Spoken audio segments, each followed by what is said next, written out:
the game alive in overtime number 2. Here comes the blitz. Castellanos in trouble. Heaves one towards the end zone. Intercepted. It's over. Virginia has done it.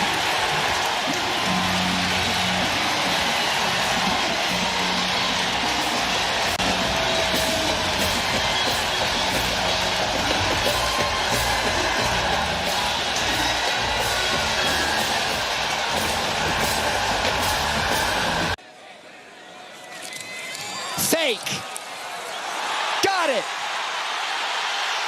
Pirates. Touchdown.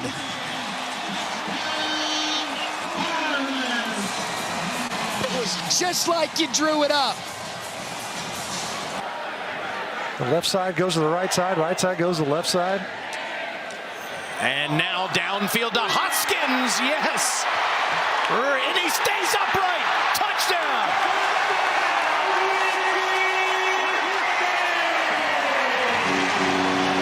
Brevin Hamlin couldn't bring him to the ground. Egan has had plenty of time. Lets it fly. And Leland Smith comes down with it near the 30-yard line. And Miller, they go empty. Miller's out to the left. They got Caden Proctor, the big tackle on the left side. They're going to throw it to him. Big fella, barreling downhill. Proctor muscling down near the pylon. Are you kidding me? Oh, I feel so bad for Kyron Jones. 307, that's the yardage for Oklahoma State. Definitely a step in the right direction. Backside pressure, Floors got it off. Gavin Freeman, oh, he's hurdling everybody! That's not a hurdle, that's a pole vault. And off to Osier. It's a foot race. Nobody in front of him. Greg DeRosier is gone. 90-yard touchdown.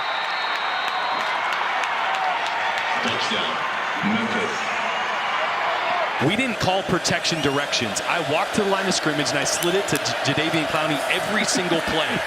To the slant. Oh, picked off! It's Gerald Kilgore. Kilgore weaves through. There's a flag down, but he's in the end zone on a 45-yard return. Going to come into your screen, he's going to jump, and it's going to cause Cutter Boley to throw this ball a little further out in front to Kendrick Law, about a foot too far. Got spooked a little bit by DQ Smith jumping right in the passing window. Not a bad throw, but as fast as you can go for offensive coordinator Cade Bell. Hicks open for a moment off the carom, and he caught it! The Louisville transfer into the end zone. I second that. Down the seam. First down, Amari Thomas. Ball is kicked a bit short this time. To the 20, to the 25, coming out to the 30, finds a little bit of seam, cuts it back to the inside. He's in the open field, going down the middle of the field. There's number 21, hustling on through. That's Curtis Harris Lopez. Lopez to the end zone for the score. Well, yesterday, as we were leaving our meetings with head coach Bob Chesney, he said, you might see Harris Lopez. 2 of the 3 Baylor touchdown drives were aided by fouls from Oklahoma State. Wide open, running free, Kobe Prentice, give the man 6. Only Jordan Tyson has more touchdown catches in the Big 12. With a knee injury to the end zone, up for grabs, ricochet, and caught for a touchdown by Nick Anderson. Orange frame. And it was pretty well defended. Ball throw slightly upfield, gets tipped. But how about Anderson right there? And like it hit the ground. I don't think it did. No, it didn't. On the road, down 14. Stockton loops the throw. Wide open is Colby Young for a touchdown. How's that for an answer? Can't be surprised, can you? Right on cue. Alabama rolled the dice. They've been blitzing some safeties. When you do that, you don't have anybody back there to help out. Locklear goes play action. Going to take a shot to Davis in the end zone, and that is a UTEP touchdown. 35 yards from Skylar Locklear to Wandame Davis. And Travis Williams, the defensive coordinator for Arkansas, with his hands full. Carr on the boot, looking for the throwback, and it's Love out in space. Inside the 20, turns it back upfield. Love heading for the end zone. Touchdown, Notre Dame.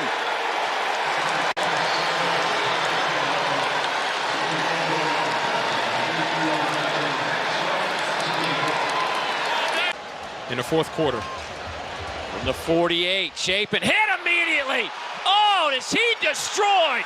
It's picked up. Joshua Joseph to the house. Touchdown. Yeah, you can get the crown of the helmet or the defenseless player. Winfield's going to lob it up. He's got a man. He's got a touchdown. Oh, my goodness, what a throw. Wow. Charles Robertson ran under the fly ball. Single coverage. Still in Bell in motion. It's a reverse. Now they fake it, and Bell's off and running. Dylan Bell knifing deep into the Alabama defense all the way down to the 25. The man who put Georgia ahead. Leo Pulalasi in the ball game. And Pulalasi's first carry, he busts it outside. And Pulalasi to the 30. Got a man to beat. And he is out of bounds inside the 10. Huge play. Malachi Wood, an extra offensive lineman in the game. On 3rd and 2, to the flat. That's the tight end, Willie Rodriguez. And he is off to the races. Rodriguez finally taken down inside the 25. What a play call by Bush Hamden. It ends up a 54-yard rumble. And you know you'll get that 2-minute stoppage as well. Farrell going end zone, deflected and picked. Micah Davis has it. Little bit of daylight, got a block. Down the sideline and out of bounds. See, they had bracket coverage on that play right there. He's trying to go to his big play receiver, but the defender, Javarius Sims, is able to play underneath that route because he knew he had coverage over the top. So he's able to play underneath. And Missouri spreads it out. Pabula stepping up in the pocket and throws an interception. Picked off by UMass and Heinz Peter. Down the sideline, tripped up at around the 25-yard line. Love the defensive call. Johnson, the tight end's the up back, now in motion, is Gladding. Play action, Joseph looking, throwing deep. He's going towards the end zone. Has a man there caught. Are they going to give the touchdown signal? Yes, they do. Old Dominion. Clunky kind of afternoon where the defenses have shined. We've had a lot of penalties. Oh my! What do we have here? Xavier Atkins cutting back. Just what Auburn needed most.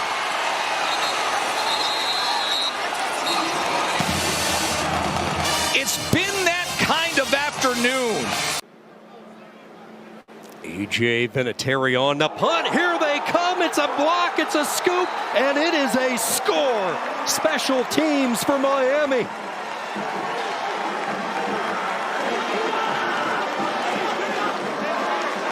To start this by, let's see, when you call somebody too much and call them too often, they block you. And that's exactly what Coy Beasley did. He didn't even turn around. Left tackle for Jax. Caden Creel fires. Intercepted. Oh, guess who's got it? Ian Foster will score for the Golden Eagle defense. His second pick six of the season for Southern Miss.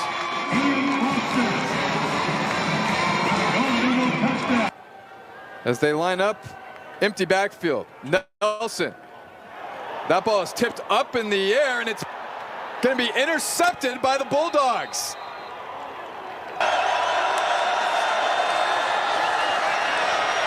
Salter still running on the move. Tucks it. Gets into the end zone. Buffalo score.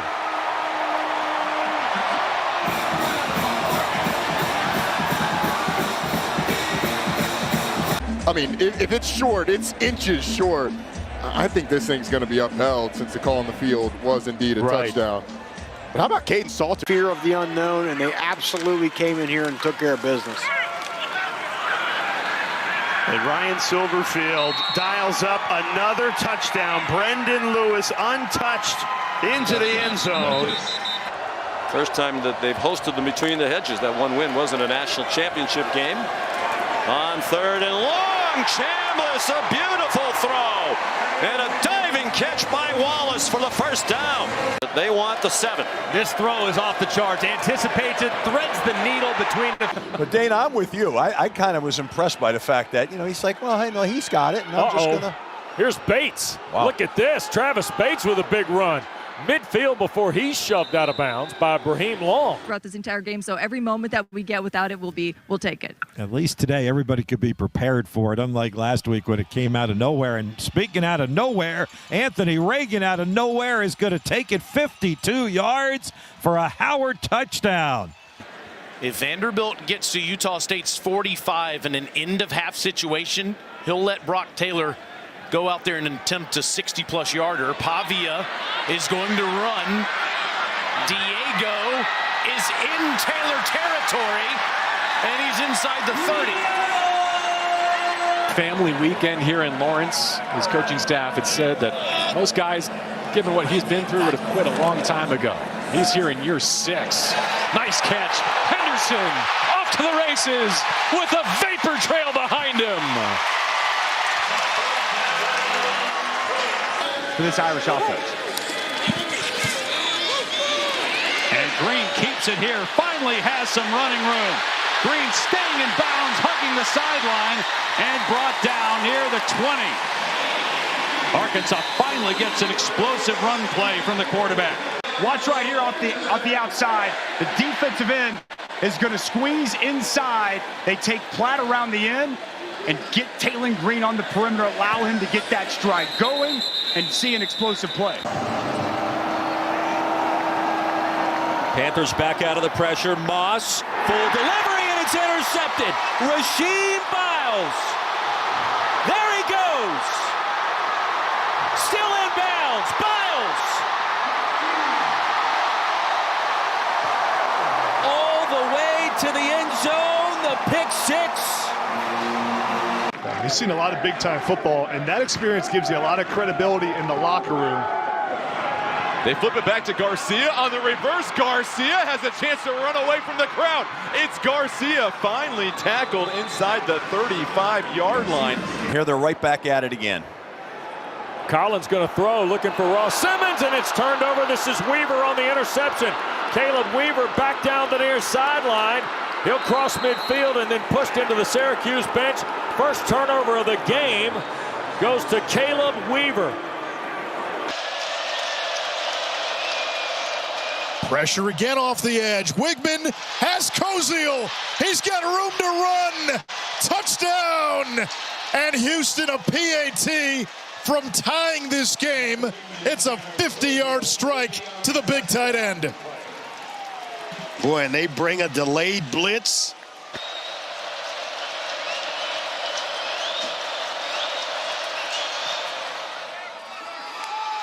And Houston in overtime comes away with the win. Can be somewhat deliberate with all 3 timeouts. And they can run it as well. Damari Taylor.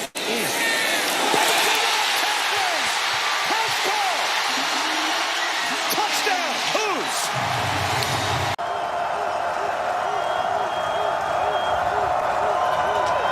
Placencia, perfection. San Diego State travels 2,000 miles to DeKalb to walk this off in a gritty game on the road. Noah Short with the ball in space. There goes Short. Short. Just tripped up by Jamari Riddle. Getting that Zen moment doesn't work for me. Doesn't work? No. Simpson looking to throw on first down, flips it a screen, and that's Riley.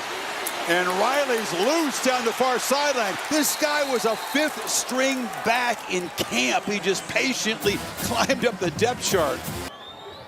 Miners trail by 7. Nelson picked off, and some room out in front of him.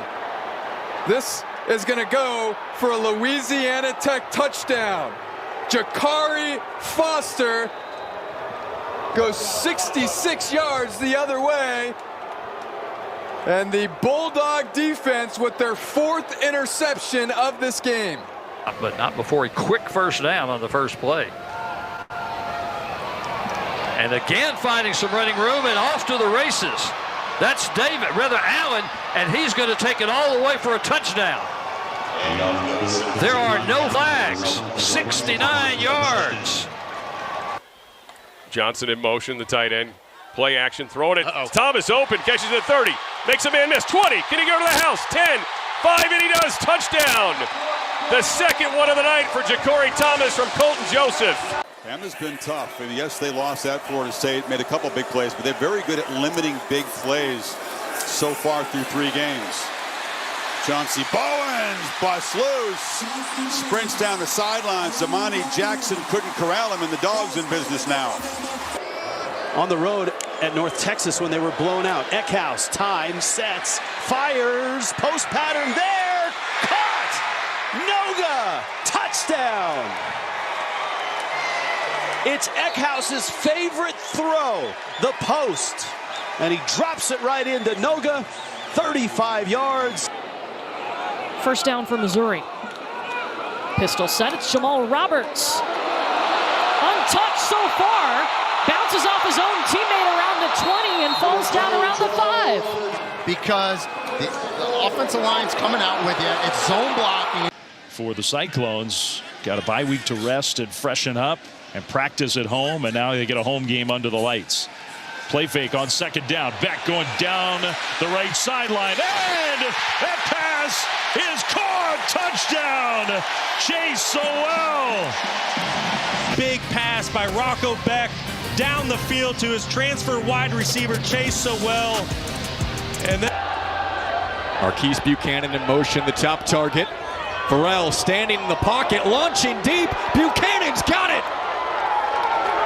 One of the great receivers in the FCS with a monster play to get this drive rolling. I can run and I can get good yards. Good decision.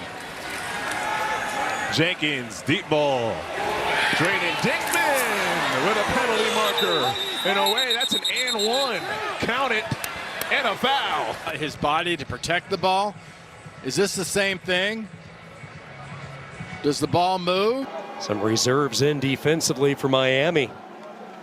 Bringing the same type of thunder the starters did. Third down, they'll look for Bond. 50-50 ball, and it's picked off. Intercepted by Eli Koppas, and he has a wave of blockers down the sideline. Koppas returns it all the way near midfield. But they're putting guys into the league, and especially at the secondary spot, safety and corner this past year, doing a lot of good things. Richard, watch out here. It's going to be a foot race. And he stays on his feet for the score. 71 yards. And the Cal lead was short-lived. The junior, though, is one of the 2 captains in Brown's program. Fakes the handoff and throws an interception right over the middle. Harvard's got it with Dorsey Benefield for a touchdown.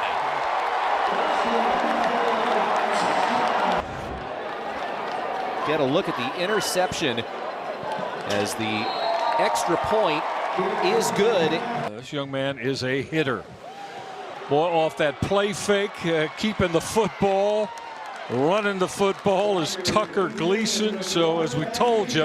And just makes you feel good that at least you know that's one less issue for that individual and the family to contend with, as Mason's pass is caught. And there goes Graham Goring. Will he be caught? Inside the 10, finally run down. Just outside of Atlanta. Aguilar, pump fakes, goes deep over the middle, pass is caught. It is caught by Matthews, and he's dragged down barely by Brumfield, or that thing was going to go 95 yards. 17 yards and a first down for Texas A&M. Ruben Owens now in open space. Owens with a stiff arm, and he rides and glides out of bounds against Jay Crawford, and a flag is down. And they need to do something with it.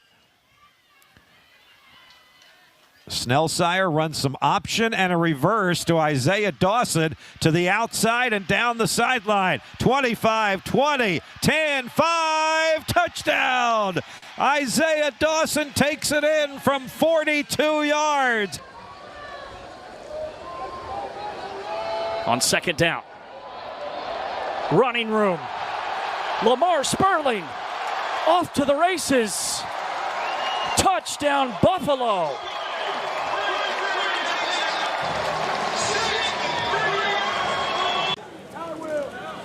Richardson in the backfield, used as a decoy this time. Hayes floats it down the sideline, and all alone is one of those big tight ends. Down the sideline goes Brody Foley, and he's going to score. 72 yards, touchdown. Van Wetzinga, the fullback, Biggins, the tailback. It's Biggins. Gets the edge on the right side and room to run. Little hesitation to get out across the 40-yard line. Bryce Llewellyn finally tracked him down. Yeah, I've tried. I've had a couple lessons. Not with my knee history. It's fair. Short-term motion. It's not too much. Not too much movement. It's at least less than tennis. Pesca, the pickleball teammate, rumbles past midfield, accelerates and stumbles. Boy, he would have had 6. Trying to get favorable matchups. Jawan Johnson, the running back, went out in the flat. Deep pass, open receiver. Xavion Thomas weaving through the defense inside the 20 and down near the 15. 12th play of the drive. Floors backwards pass, and there is Jackson, open man, and Josh Ford scores against his dad's former team.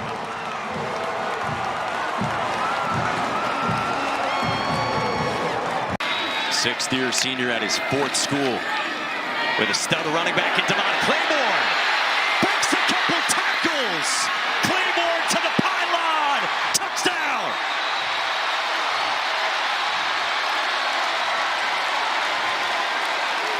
An immediate answer from Devon Claiborne. And he missed him at the line of scrimmage.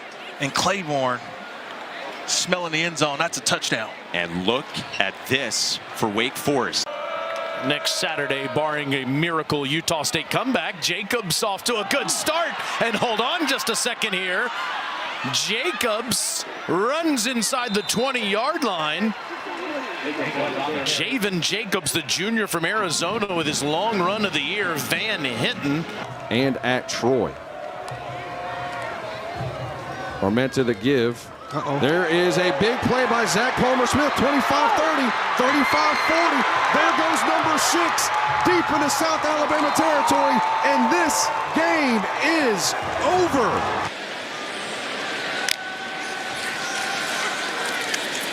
Price out in space, a ton of room. First down and more. Price is gone. Another Notre Dame touchdown. And the Bluebirds out in full force here in Fayetteville. And it's just been easy all game. Jadarian Price, and it's good blocking down the field. He puts his foot in the ground, and he cuts back. There is no one running the football. There is no help. And just another easy walk-in touchdown. And we've said that too many times here today. You got to trust it, go through your progressions, and get that ball out. Handoff inside. Bowens busts loose. Chauncey Bowens galloping down the sideline. Knocked out inside the 10 by Jackson. And bounced back last week to get their first win against Idaho. They dump it down to Micah Ford. Micah Ford bumps off a defender and now off to the races. Down the sideline and pushed out of bounds inside the 20 by Jalen Boehner. In only 8 minutes. Whitfield finds a seam. He's got some running room. him. He's over the 50 at the 40. He's going to be brought down inside the 30-yard line. Fresh set of downs for Lenora Sellers and South Carolina with 3 and out. Previous possession and delivers that one on time. Great fake. And off to the races goes Jacobs. Then Gravius Jacobs finally caught up to by J.Q. Hardaway. 61-yard catch and run. The Tigers have really separated themselves down the stretch. Big hole opens up. The Memphis run game continues to be the star of the show. Keep an eye on that one. All right, Spiders start from their own 2-yard line, and I don't know if they got out of the end zone. They did not. That is a safety for Howard. All their bodies in the inside, expecting that. And, yeah, never had a shot. Wasn't even close.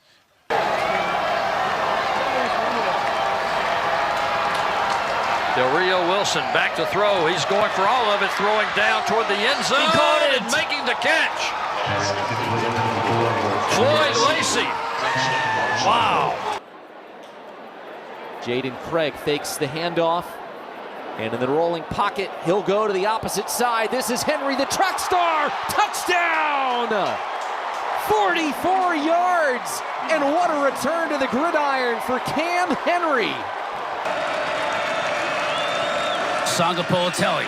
He can run if he wants. Throws downfield. Has his tight end in mini.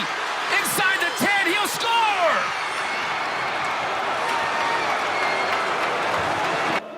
Howard, Miami kept them winning in Gabbert's absence, and that was one of the reasons he was able to bring in DeQuan Finn from Baylor. Hessen, receiver out there. Perry, this time he catches it in stride, and they're not going to catch the speedster from Atlanta. Bang! Touchdown, Miami. 66 yards. First third down conversion of the game comes with 13 minutes to go in the third quarter. Bauman tipped, intercepted into the waiting arms of Staling down the sideline for a touchdown. There's a penalty flag on the play, but this could be a pick six. They're shuffling around 8 or 9 guys. There's been some different lineups. Jude Bowery, their normal left tackle, was a late scratch. He's not healthy, so having to find their way there. Richard up the middle. Cuts it back outside, inside the 10, and he'll score.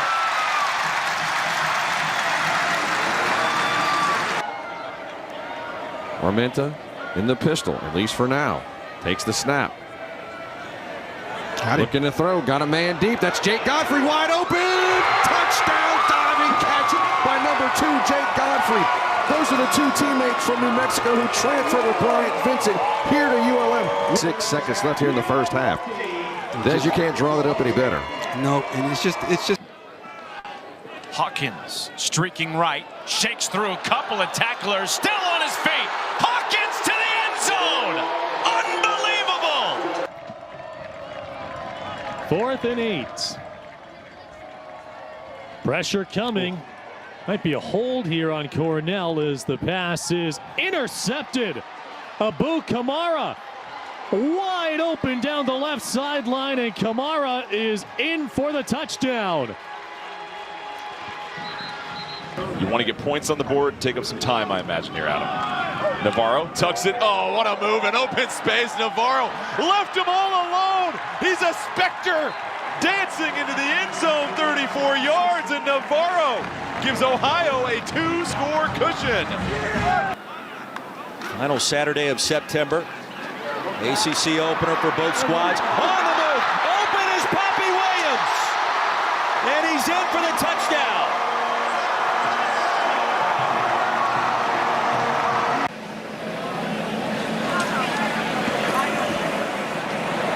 Tommy racing over, takes it at his 12.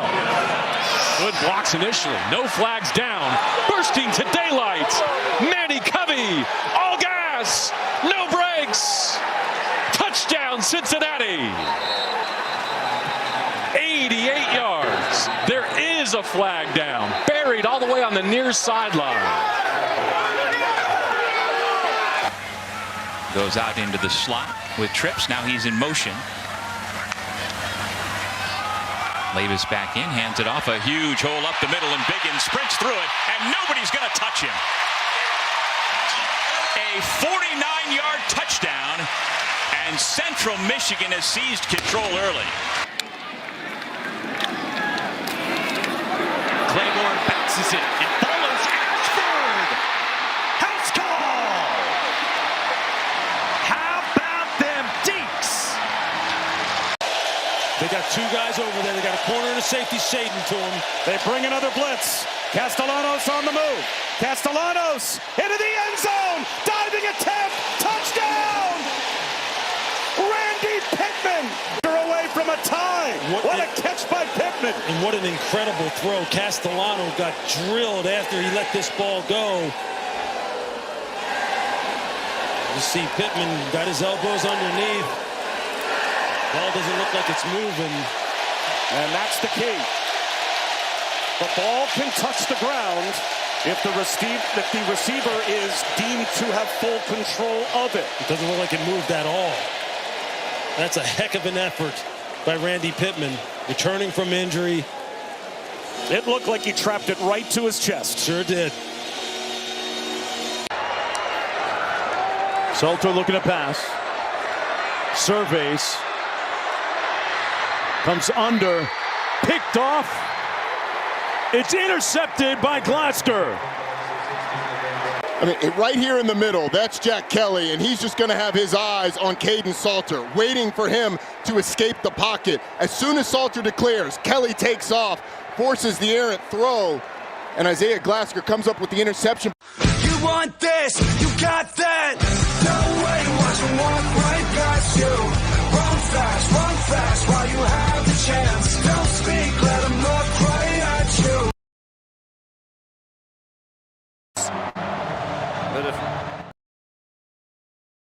These people don't give a shit. Who's giving them the business? All the man is out on the field. He's going to go into the end zone. He's got it. Goes Davis. Oh my God. Davis is going to run it all the way back. He's going to run the field. It's going to be to the goal line. It's going to be gone. It's a touchdown. And the Gators have won the game. 50 to the 40. Herman Whitfield to the 30. To the 20. 15, 10, 5. Touchdown edition. Every time. What's up? We live? Yeah, we're live. Shit. College Football Extravaganza, Week 6. Thanks for coming again. We see we got the usual suspects in the chat bar. Coming again. Coming again and again. Like Wit Weeks. Oh, yeah. Like Wit Weeks. Throwback. All right, welcome again. I'm gonna go ahead and throw the call-in banner up there. Maybe we got some people. It's a big call-in night. Yeah, so I feel it. Yeah, hopefully. I hope so. So we started doing these on Mondays. We'll just move back to Mondays now. We try to move around. I had some office issues, so we moved it to a Thursday this week in hopes that we could get the setup. And I think the setup looks good back at the house. I like it. Yeah. And I'm back on my desktop, so I like this. I like this a lot better. We could work on the table. I like the table at the office a little better. Yeah, I mean, you got the Saddam Hussein classic big wooden table. And I got Saddam Hussein. No way. Yeah. yeah. Wow. Do you know what I'm talking about? He had like a very nice table. Yeah. We are going to beat Miami. You're an FSU fan? Yes, I love. Oh. I love him. That's really good. Been trying to catch me? I'm not a loser. I was on the last two podcasts. I was on the members only on Sunday talking about fantasy football. Mario, try and catch me in some trades. I sent you a trade. You didn't send a counter. You got to send a counter. Obviously, my trade in the Swamp League isn't going to be, the first trade is always just like a feeler, and then I'll see what you send back kind of deal. Logan, I got a cold open for us. I should have just opened with this. I think you don't need to see this. This is just kind of funny. The FAU FAMU. The FAMU announcer is catching some flack. Was it the Ozempic? Yeah. Yeah. Did you see this? Did you? Okay. So if you haven't seen this, folks, is funny, and this just goes to show it's really hard to cancel someone at an HBCU. So let me, yeah. Almost did a spit take, bro. Yeah, this is Jack Mack. Jack Mack, I miss you on running unnecessary roughness. I know you're doing great things, but here you go. There's massive drama between Florida A&M and Alabama State right now after a PA announcer called the Alabama State plus-size dance team the new face of Ozempic. So this past weekend, Florida A&M and Alabama State played a football game. During a television timeout, the plus-size dance team known as the Honeybees from Alabama State performed. The Honeybees is a great name. And after they were finished performing, this guy right here, he's been the PA announcer for Florida A&M for 50 years. He said over the loudspeaker to the whole stadium, "Thank you, Honeybees. And I would like to announce you are now the new face of Ozempic." Gotta like. Congratulate them. They're now the new face of Ozempic. Oh, hell no! Oh, hell no! You heard what he said? Oh, The reaction from everybody kind of reminds me of that. You need to leave. You need to leave. Yeah, that's funny. That is funny. That's too good. Shit right there. And then so Florida didn't have anything to do. We had a bye week this week, but like, Did you guys win? well, yeah, we won the bye week. That's good. But the thing is, like, Florida fans on Twitter, they're never. Florida Twitter is in a fits right now. Yeah, and here's a song. You might not be able to see this, but the people can. This guy is going absolutely crazy. Really looking forward to embracing some of the great traditions at University of Florida. For instance, singing on Petty all night long after we beat Tennessee next year. It's going to be a blast. You know it should be easy for a man who's strong to say when he's sorry and admit when he's wrong. I never thought I'd ever be saying this, but I wish we would have hired Lane Kiffin. Scott, go back to Starkville. Really? I don't really know what you're good at. I'm lameless, but we don't have a president now. What do you think about that? That's good. Did a That's. It's like something an uncle shows you at Thanksgiving, and you have to be like, "Oh, that's." I am an uncle. That is true. I am an uncle. All right, let's get on with it. Let's get on with it. People who've been in the chat have been watching highlights for about 35 minutes. So we actually first, the Mormons beat the Blacks. Yeah. Every time I've picked Colorado twice and they lost, and I picked against Colorado twice and they won. You had a pretty. I had a shit week. Let me get in. Let me say, dude. College football picks, bets. I had two parlays get busted because of FSU, and then fantasy. I didn't wake up in time to not start. What's his name? Jalen Warren in the Ireland game. And that was in my other league. That killed me. Like fantasy, I got crushed in all my like it was just a bad football weekend. I really hated football this weekend. Did we play last week or this week? We played last week. Okay. I did beat you. Yeah. I almost came back. It was close. But yeah. I almost came back. But yeah, we locked in like 3 or 4 of the same locks, and I think we went 1-4 or 2-3. I can't remember because FSU lost. That fucked my shit. Indiana, Mendoza ran out of the back of the end zone there to end the game. That was blew insane. We should have won that one. That was insane. Stupid, dumb. What the fuck? And he actually said sorry. That I don't like when it makes me uncomfortable when players are aware of the spread. Like when they know, like. Just stay out of it. You know what I mean? But then he broke it up. He was like, well, I look up the clock. There's 2 seconds left as I'm running back. I don't slide on 4th down, and, maybe there's a second left. That is true. So I understand. I get it. But the fact that he even knows that he cooked the spread is like, I don't know. I mean, how do you not know? Yeah. Do you look at the spread? You look at any website, and if you go on ESPN, the most popular, website, in the world as far as sports, it's right there. If you go to the game, it's right there. Yeah, I guess. So I think you know. I think you kind of know, right? Yeah, it sucks. It does suck. So player prop bets and I don't know. All of the phone gambling just feels like it's really ruining a lot of the excitement. Yeah. First things first here, though. Friday night, FSU. I mean, these games pissed me off because I sat here and lied to you guys straight to your fucking faces. I said, this is a great parlay. I said FSU, TCU, Houston. And we almost lost all three. Yeah, we could have lost all three. I had that parlay, too. I did, too. And thought it was good. This was not a good week for me. I lost money. I made money last week, lost it all this week. So Florida State goes down to Virginia, goes up to Virginia, and goes down to Virginia in what I would say was a really fun game to watch. A lot of weird turnovers there in the beginning. Yes. Great fourth down touchdown there towards the end of the game by the tight end and Tommy Castellanos. And then one of the wildest field rushes I've ever seen in my life. That might be the craziest. I mean, they didn't take a field post down, but the actual rush itself. Yeah, and good thing it was clear that they didn't want to fucking review it because, I mean, that was pure chaos. How would you even go about clearing any one of those people off the field? I'm gonna play it for them, and I wonder if I can turn. If I turn this, I can actually see it pretty good in the reflection. Oh, really? Okay, Yeah. all right, that's what cool. I've been watching. All right, that's crazy. All right, yeah, I'm gonna share this then because this was what's his name? Fucking Squirrel White got trampled, dude. Literally got trampled. Could have died.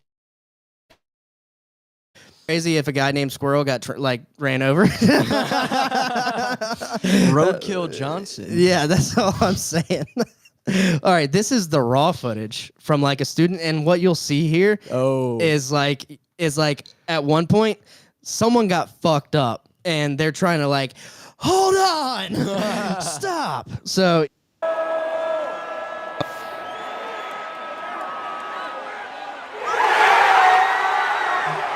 Holy moly. Just complete chaos. And then almost immediately, like this girl right here stopping. And like, yeah, people are getting smushed like it's a Travis Scott concert. Back up. Roll, bitch. We just beat FSU. Yeah, you got it. Sorry.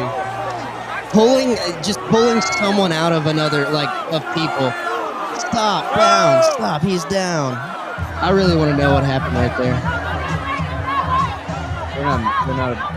This could never happen at SDP school. No, these people, and they're not used to rushing a field, you can tell. That's what I'm saying, yeah. They don't know what to do. This isn't a lacrosse game. We're going to rush the field. It's like, don't do it immediately, man. There's rules. Like, at least people in the SEC crowd, they know ball, and they're like, there might be a review. And they're like, there's no reviewing this. It reminds me of my favorite, I'm starting to miss Les Miles. But do you remember when, I think it was the night he got fired when we played in Florida, and he's just telling the guy, because it should have been a runoff, and the clock should have went out, but we had one more play, and we scored. And he's telling the team, go to the locker room, go. Like, you see, he's go, go. Yeah, don't let them review it. Why would you? It's like, no, y'all fucked up. It's too, everyone agrees. It looks like everyone agrees. We're gone. So I was watching that game. I also had a comedy show that night, Roast Battle. Got to the semis. And then Adam Dibdahl is just a really mean guy. Honestly. Really? Adam Dibdahl dibbed your doll? Yeah, he did Got your doll dibbed? He dibbed Hunter's doll first. Really? And Hunter looks like a doll. And then Hunter's cute. Hunter didn't expect him to be mean, and so he was mean back. I know Adam and his style of roasting because I've seen him roast a couple times. He really goes for it? He goes for it, and that's good. That's fine. Yeah. We had fun, but it was like, no, you shut the fuck up, dude. What did he get you with? I can't remember, but I think we were kind of close. I think his jokes were better. And then I had my second joke just absolutely bombed. It was I said he had like fake tattoos on his arms, and everyone was like, "No, those are real tattoos." don't know. I was gonna, instead of that one, I had one. I was gonna say, if you're here, who's inventing fire? Like he's a caveman or something like that. Yeah, that would have been more silly. I don't even know what he looks like, honestly. Oh, really? The bald bald comic from Mobile. He's newer too. He started around the time you started, so I thought you might know him. But anyway, yeah, congratulations to Ross. He won that. Ross? Yeah, Ross won. Who's Ross? He's new too. He's like a year in. He's good for him. Small, skinny wrestler. Got the little. He kind of looked like he might have AIDS. Yeah, like he looked like he might be trans. Like he transitioned from female to male. Okay. Yeah.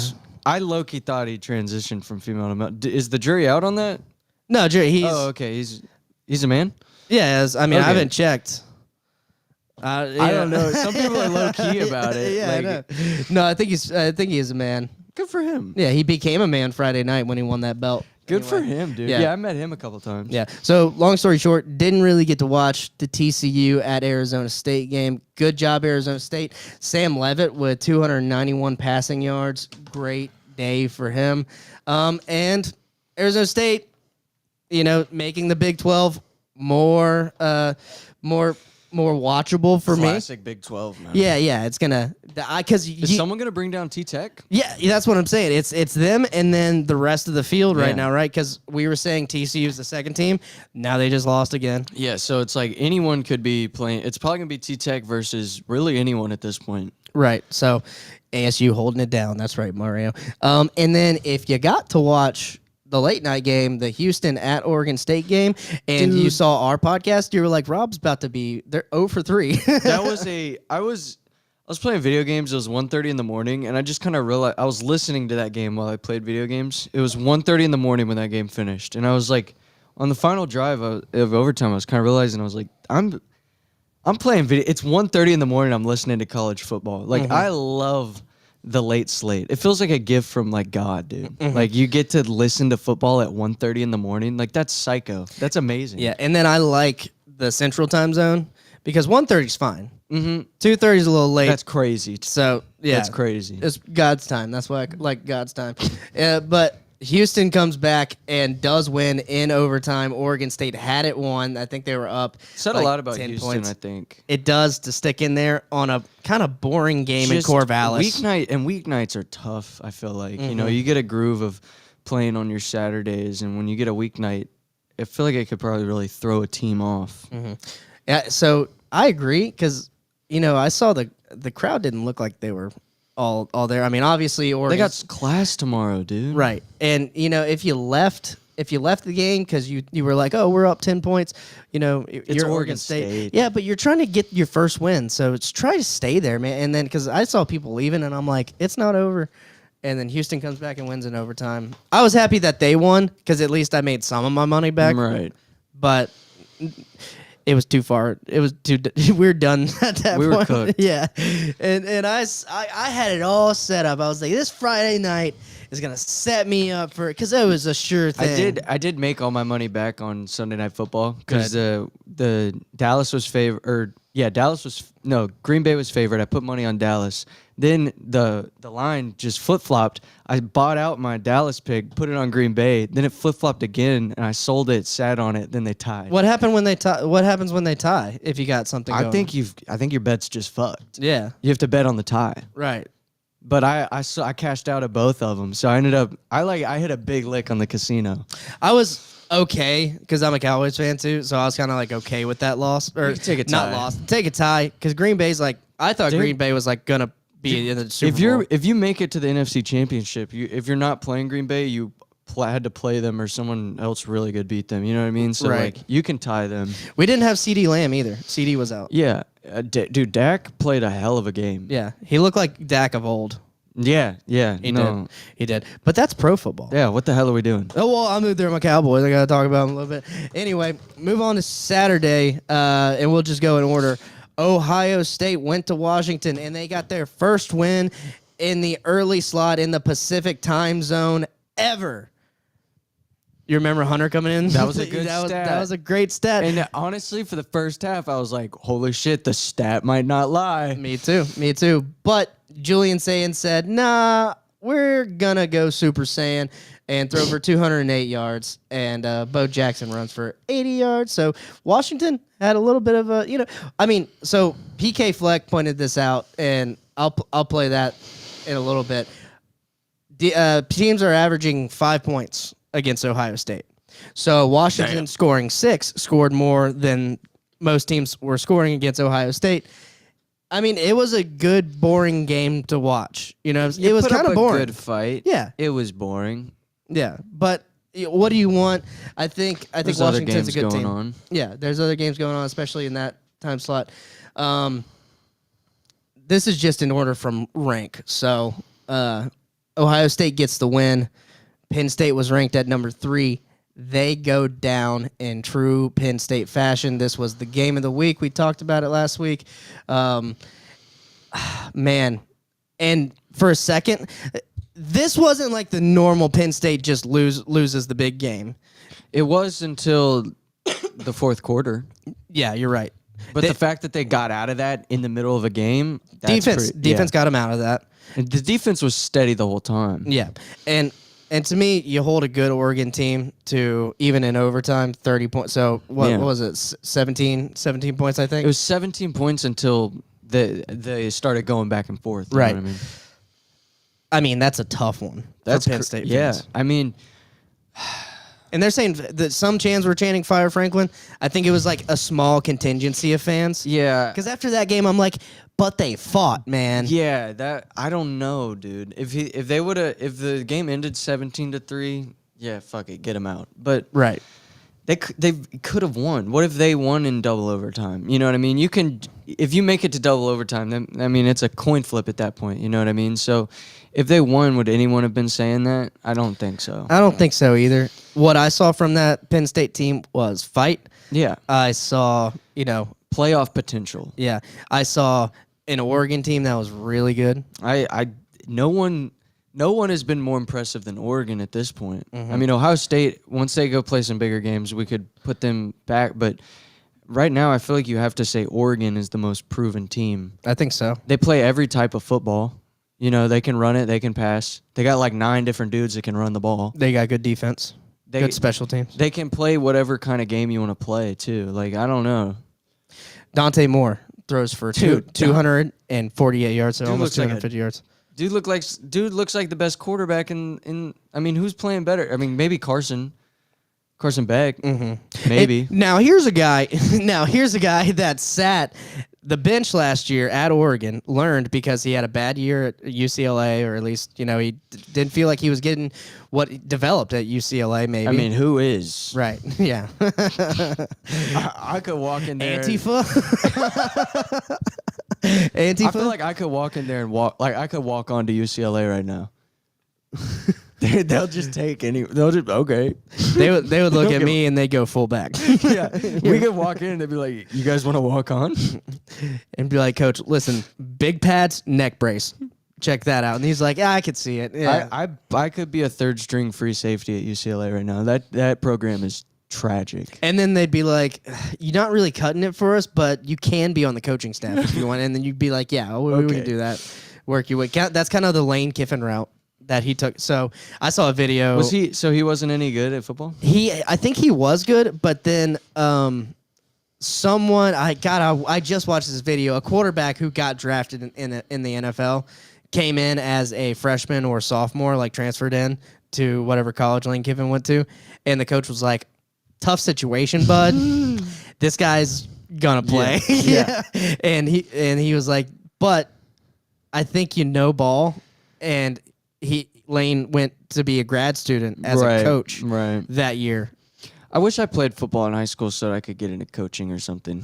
I just don't. I don't know You can do it because I don't know how to be around black people that much though either. That's the thing.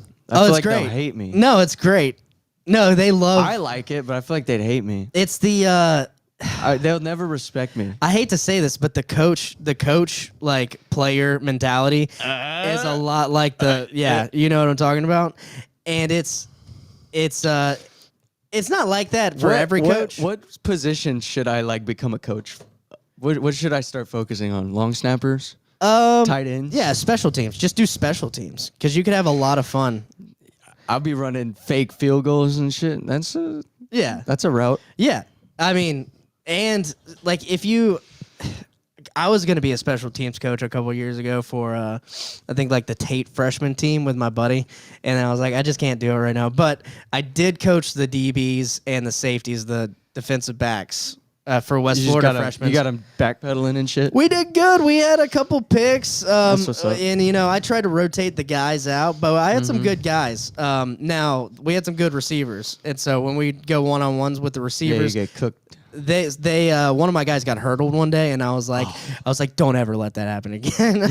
You're embarrassing me. You fucking hit him right in the nutsack if he does that ever fucking again. But it was like one of the most fun. Maybe I'll just learn everything about being a left tackle. Well, because most of it is practice, right? Yeah, practicing technique. Yeah, and so you go on YouTube and like if you're an offensive guy, I'm googling like Dan Mullen spread offense. Dude, I'm gonna be the next Joe Brady. Yeah, and then you do get to learn it a bit. So I liked learning that position because I wasn't learning. Where's Joe Brady at right now? By the way, the OC of the Bills. Bills. That's what I thought. Okay, because he was at LSU. He was at the Patriots, right? And then LSU. He was Patriots and then LSU during 2019. When y'all won. They went to be the OC with Matt Rule at Carolina. And he's been at the Bills for a few years. And then he went to the Bills right after that. Yeah, that's what I thought. Yeah, but anyway, I like learning that like the D-backs because I was a linebacker mostly, and so I knew like the reads and drops and leverage and shit like that. But I didn't know I want to say there's a lot more to playing linebacker than there is D-backs, but I only studied it for like a year. Probably. I mean, yeah. But I don't know. I could be wrong. But this is good podcasting. It is. Speaking of coaching ball and Lane Kiffin, sorry, bud. Yeah. That's why I wore this shirt today, the Purple Grim Reaper. He's in Baton Rouge right now. Sick. Wait, give it I'll full screen you. Let me give you there you go. There you go. He's in Baton Rouge. Yeah, the Grim Reaper is in Baton Rouge. Our football team is dead in the water. Is he coming for Brian Kelly? I hope so. No, that would be terrible. No, I mean, here's the thing, dude. Yeah, don't wish death upon anybody. Here's the thing, dude. It's over. The season, the whole season, the whole thing. It's all over. We're done. No, the Brian Kelly experiment is over. He's. What do you want to? I mean, what is he gonna do? How could he possibly recruit better than he's recruited in the last 4 years? How the fuck could you possibly? What's he gonna do? Get better? It's not a player problem.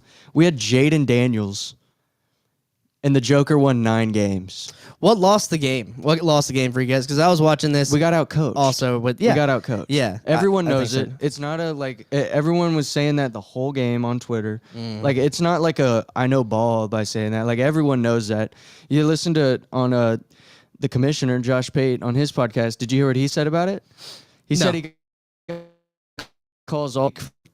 He was even like, I don't know if I should say this, like, and he doesn't seem like a liar. He was saying he was getting calls from coaches in the SEC saying, "Hey, Ole Miss has the edge coaching wise." Everyone knew that our defense was going to get cooked. Have you seen Lane Kiffin's comments in his Twitter? It's just all Gator fans. It's literally all Gator fans. Like Lane Kiffin is killing it on the socials. He's trolling Florida hard. Like spot the ball was like our thing before the season.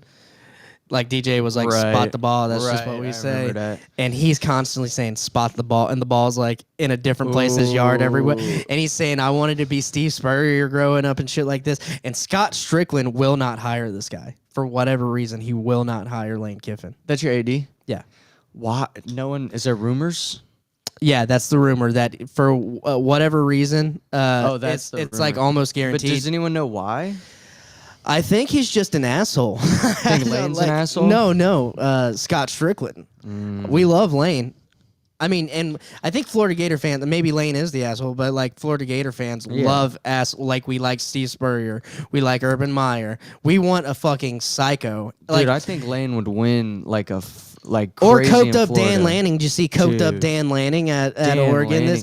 He was like He was off his feeling fucking. it. He snorted it. it off his own dick. That's how much cocaine he was on. No, dude. he was locked in. And that's how hard his dick was at Beaver Stadium, dude. I don't know. I don't think he was actually coked up. I think he just beat Penn State at Penn State. I think he was actually coked up, dude. Because like, think so? the things he was saying, like whenever they were about to run out of tunnel and they were chanting, we are Penn State," and he was like, "We are about to get our ass kicked. That's what they're about to go do." And like, he's looking at his guys, and they're like, "Yeah, that's such a good thing." Like they're on his coke too, and they're like, "Good shit." You think the whole team's on coke? Yeah, dude. I think the whole team's blowing. That would be fucking sick. Yeah, they don't call it a whiteout for a reason. All right, let me play this. This is from Spooky Dookie. This is Spooky Dookie Studios. I'm just gonna play this little part. This is a cartoon of Lane Kiffin and his daughter Landry. Oh my God, Whit! Do you know what would be so hot? Anything for you, Landry, baby. It would just be like so sexy if you told me what type of blitz packages your team has to run on third down. The evolution of the It's so funny. This Spooky Dookie. Did we get honey potted? Yeah. You think that could be part of it? I think you did. This is also for Georgia. I fear no man, but that thing, it scares me. Damn, my cousin look good. Hope she on her period again. Roll Tide, yeehaw! Give us all your money, lad. Yeah, laddie, just tell us where you're putting all the boys to the yard. Oh, Damn, they boy, stick fucking a pocket flame Guinness Sam up your Pittman arse. too. My milkshake's bringing all the boys to the yard. You see this in the It's reflection? better than yours. Damn right, it's better than yours. I could teach you, but I'd have to jump. Oh my goodness. Did somebody say milk? Oh, We're gonna get copyright for that. That's funny. Oh, dude. So Sammy P. Gone. Oh, Patino, head coach of the Arkansas Razorback. Yeah, I think he's gonna stay. Bobby Petrino is back, and let me. Rick Pitino. Let me pull that. Let me pull this up. I think they're gonna keep him full time. They seem like that kind of organization. They don't care about football. So if they're not gonna do that, what is interesting is they're letting him make hiring and firing calls right now. So what? Yeah, he's already let go several coaches. He's the guy then. The University of Arkansas and the Razorbacks and being back in the I love Arkansas women. state. And I was Especially the young fucked up individual. young college blondes. They fit really good on my motorcycle. if I would, Arkansas had no motion in terms of women women as the when I was interim there. head coach. And here you go. Sponsored by Tyson Foods here in the background. Here's a plug, and I don't know if it's a nationwide company, but I think it is. Arkansas needs to have Boar's Head as a sponsor. Tell me why not. Okay, that's just fat. That's just my fat man from Arkansas. No, no, you're just thinking about food. I'm just thinking. Yeah. You're just being a fat boy. Yeah. But it's a pig. It's like a pig. Oh, it's like I see what you yeah. That's good. Tyson's Okay. like chicken. You get a fat boy pass. Tyson's chicken. Hogs. What's it? I thought it was Boar's Head. Boar's Head's every meat. It's all the meats. You know, like What do you make of that? I don't have the show notes. I don't want to get into any games. Are we getting into more games? From Yeah, we're about to get into more games from Friday. I just want to hear. spoil anything. I just want to hear what Bobby Petrino has to say. possibly can do. We've got a lot of areas that we need to improve Okay, on. yeah. So he's just talking shit, really. I mean, I think you're right. I think he stays. I think he's the guy moving forward, at least for the rest of the year. Just because I don't think Arkansas is putting much of an emphasis on football. They haven't put it forward in the transfer portal, and that kind of tells you all you need to know. I think they're just taking the path of least resistance. They already have him there. Maybe he's won there before. Mm-hmm. Maybe he can win again. You know, that seems like the thing that school does with their football program. Seem to be a lot more focused on basketball.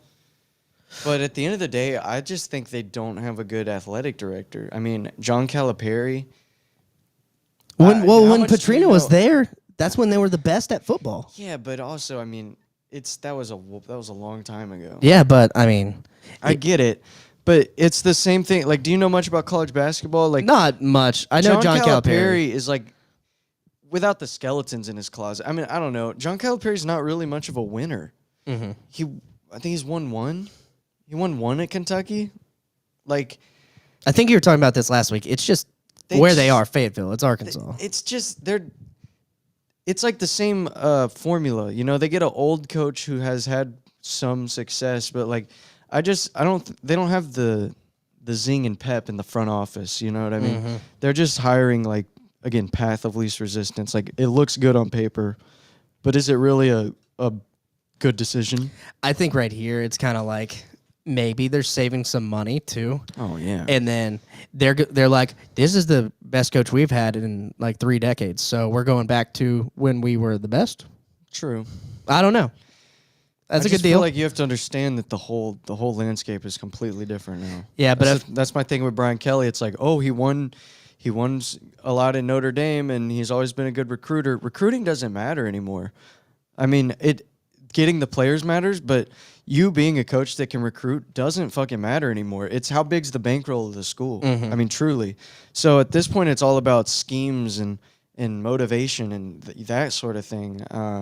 And Lane Kiffin kind of shows, coaches like Lane and like even Dan Mullen kind of show what you can do with like the 3 and 4-star talent. Yes. You know, if they can be a good coach on the field. It's all about the play calling now. I mean, we're seeing much more criticism of play callers now because it's like it's more like in the NFL, there's much more of an emphasis on coaching and play calling because the teams are more evenly matched. That's what we're seeing now, especially in the SEC, bro. Like, anyone could win the SEC at this point. That's why I think a lot of people are so mad at Billy Napier, because it's like, we're paying this guy who's a 5-star quarterback millions of dollars, and you are wasting his fucking talent. Exactly. You're wasting his talent. That's my thing with LSU. It's like Brian Kelly's never been a elite play caller or game manager. It's like he's recruited well. And back in the day, that really meant something. It now, does.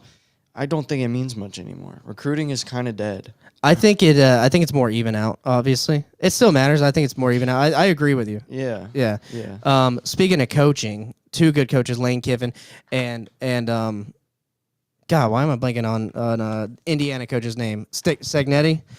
Kurt Segnetti. This is a question from Mario. Who's better, Ole Miss or Indiana? Explain without mentioning conference. Would super chat if I could. I don't know why you can't super chat. That's weird. I think Indiana's better. I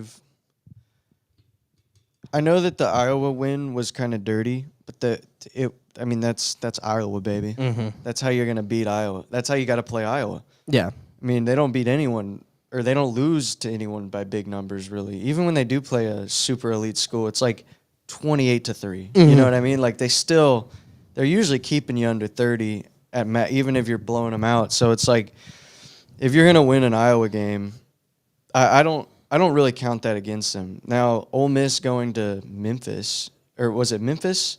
No, it was Arkansas. Arkansas went to Memphis, yeah. But Ole And Miss lost. went to Arkansas and struggled. Mhm. Or was it? No, it was Kentucky Kentucky went that's who it to was. Ole Miss. Yeah. And Ole Miss struggled hard. Yeah. And that's not, you don't play Mark Stoops and like, that's not like that's a Mark Stoops kind of game. Like, no, like that's a bad struggle. And I get they didn't have Trinidad, but I don't know, dude. Yeah, I think if they met on a neutral site. Also, they should have, if LSU had any competency, we should have squabbled them. I mean, Ole Miss tried to throw that game away so many times. The terrible penalties, interception. Like, there was many times where as an Ole Miss fan, you should have been like, we're throwing it away. The going out of bounds right there. Yeah. When you could have let the clock run out. All kinds of things, but Yeah. we just never capitalized. You don't see Indiana doing that. Also, Indiana has much more of an identity than Ole Miss. Ole Miss just got this new guy, and everyone put the Trinidad flag in their bio. But it's like Fernando Mendoza has been the guy, will be the guy. Like, they just seem to have a much more complete team. Who has Ole Miss beat the brakes off of yet? Yeah, no one. And No one. and we did see Indiana beat the brakes off of Illinois. Yeah. So yeah, no, I kind of agree with you, and it's kind of saying like we're still about just a little bit because we're still talking about opponents, right? Yeah. We're still talking about opponents. Coaching wise, I think we're kind of on the same level. Yeah. I like Stignetti. I think Signetti is the guy that's gonna kind of run this next. Stignetti's era. Revenge. He's my fucking guy. Dude. Have you seen Stignetti's Revenge? No. You see Whit Weeks throwing up? Yeah, so I would leave my mouthpiece out. Yeah. If I threw up in the mouth, on the mouthpiece.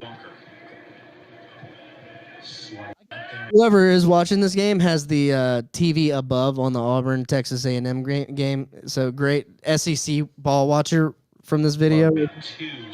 Yeah, we'll stop playing the puke video, but nasty stuff. And what do you think Landry gave him something? Like what's going on? Like, because they that coochie be stank. Yeah, they said Lane Kiffin was like tempo. Tempo made him throw up. I was like, I don't know. He's in pretty good shape, dude. So probably not tempo. I think Witt is the kind of guy that just pushes it to the limit. Mm-hmm. All right, moving on to the Tide. The Tide rolled. If Justin was here, he's in FBI custody, child porn charges. He would be rolling on us. I mean, we were kind of sleeping on Bama, and he's been steady saying they're still Bama, and they're still Bama. And Kirby can't beat them. Yep. Kirby has a major Alabama issue. Mm-hmm. I mean, he did have a good point in his press conference, but it's like, oh man, that's a great talking point. He can spin some things because he doesn't have to spin much. Yeah. This is the only thing he has to spin is why do you keep losing to Alabama? Not beat Alabama, Saban or DeBoer? I didn't know. So my thing was, I thought he had a better record than that against them. He 1-7. I think they said the record was. I think it was 1-9. I think it was 1-7 against Saban. Oh, okay, I see. So maybe, I don't know. We'd have to look that up. But it's bad regardless. It is, yeah. Either way, just one game. So my thing is, how? Because I don't remember. I'm not remembering life right, I guess. So I thought they won more than that. It's one of those sneaky things. It was always their one loss, but they still made the SEC championship because Bama would have 2 or something. Like, it was always something weird, but... Yeah. And I think a lot of those losses come in the SEC championship to Bama. And here's my thing, too. Georgia doesn't drop balls. They don't get penalties. You know they haven't had a sack all season? And then No. You know they haven't had a single sack? Georgia? Georgia. Nah, I didn't know that. That's kind of crazy. They didn't have one sack all season. They might have got one in that Alabama game because that stat was pre-Alabama game. But if they didn't get a sack in that game, they've had 0 sacks. I think they're missing Will Muschamp. Is that what it is? Bit. Yeah, maybe. Will Muschamp's a great defensive coordinator. So what I was saying is Georgia doesn't make these mistakes against anyone else. Like when it comes to Florida, they're buttoned up. They got their tied. They cross their P's and Q's. You got a wide open ball, drop. You got a guy who's flying in to dogpile on. Like here, that's the clip I want to play. A lot of people were pissed about this, saying, "Oh, the culture's lost" or something like this. At Georgia? Yeah, I don't. I'm sure Kirby chewed this guy out, but I heard he just only sat out like one play for doing the pile on. You know what I'm talking about? Mm-mm. I wasn't able to watch that game. That was my last day. Can you see this? Yeah. Moment in a football game. I mean, what in the world are you thinking So here? The play is over. It's over. Whistles have been. I mean, this isn't a practice. Flies in there, so they might have had him stopped. I think he might have had it, but What the hell are you thinking? 15-yard penalty. That's 15 Look at this guy. He's coming in from my right all the way over here. yards. Zoom. You just cost a team. That's cartoonish. That is just ludicrous. That wasn't late. And targeting. And helmet to That helmet. was way late.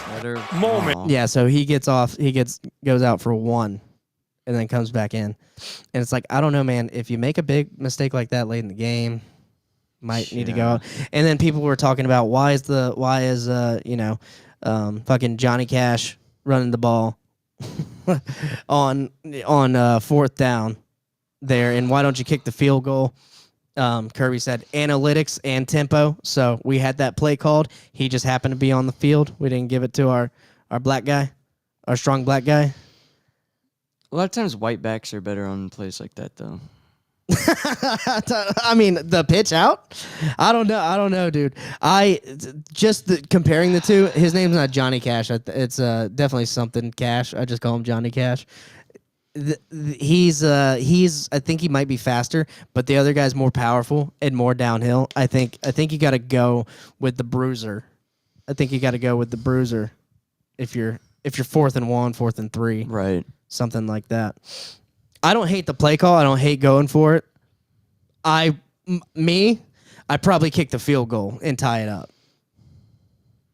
I think so too. I trust my Georgia defense. But then you're letting Alabama have the ball, 2 minutes left, and that's never where you want to be. No, Ty Simpson was playing like a man with his hair on fire though. Played great. Best we've seen all season. Guy. Yeah, Ty's the guy.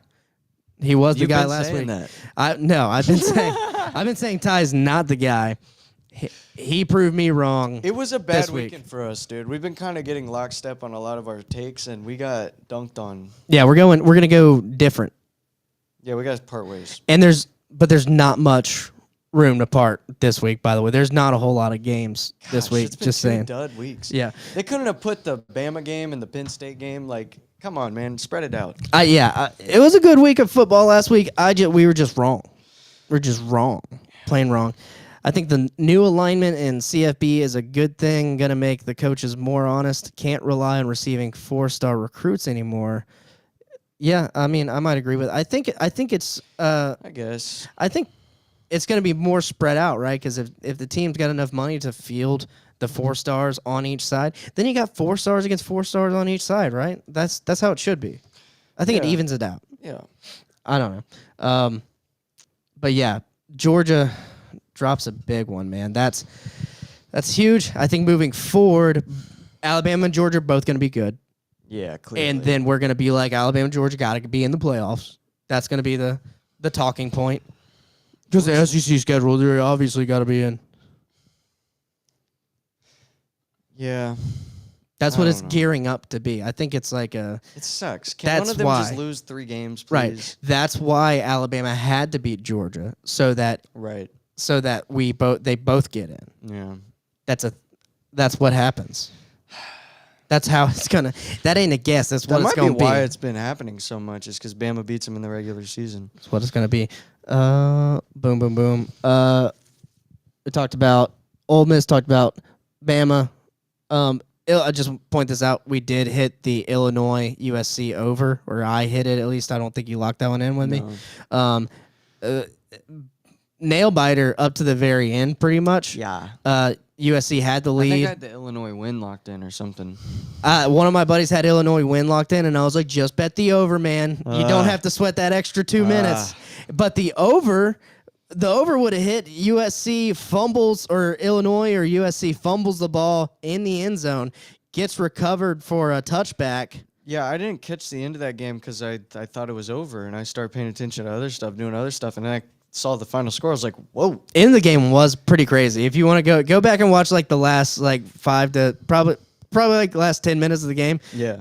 The fourth quarter was just really fun to watch, especially if you had money on the line. I had the over. Me and my friends were going back and forth. My friend who was drunk, he was like, Illinois win.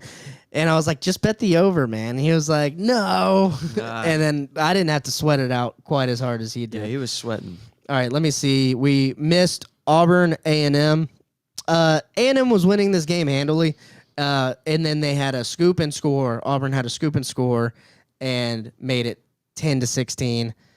A&M gets the win, though. They made it seem a lot closer than it was. I don't have too much to say about this How about game. Duke beating the shit out of Syracuse? That was another lock that we lost. What happened? Not even close. I blame our first-time caller, Hunter. Hunter, if you come back and listen to this, you talked me into it, man. You said Duke is the worst in tackling.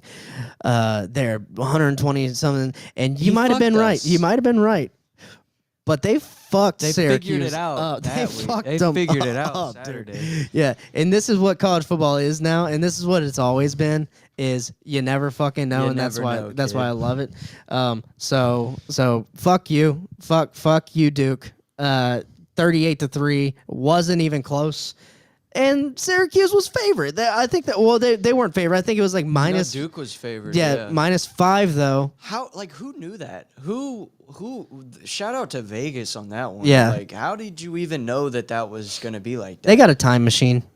They got a time. Back to the Future. They know what's going on. How did they who saw that game and was like, "Yeah, Duke." Like that makes no sense.